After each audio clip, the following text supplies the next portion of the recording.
ईद उल फित्र के दिन मसनून आमाल। सुबह को जल्दी उठना, मिसवाक करना, गुस्ल करना,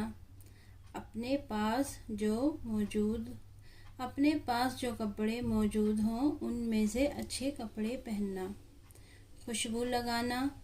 ईदगाह जाने से पहले सदक़ाए फ़ित्रा अदा करना, ईदगाह जाने से पहले अगर मयसर हो तो खजूर खाना वरना कोई भी मीठी चीज़ खाना, खुशी को जाहिर करना और गुंजाइश के मुताबिक सदका करना, ईदगाह जल्दी जाना, ईद की नमाज पढ़ने के लिए ईदगाह जाना, पैदल जाना, रास्ते में अल्लाहु अकबर,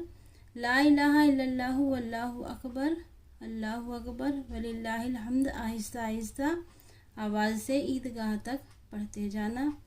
एक रास्ते से जाना, दूसरे रास्ते से वापस आना।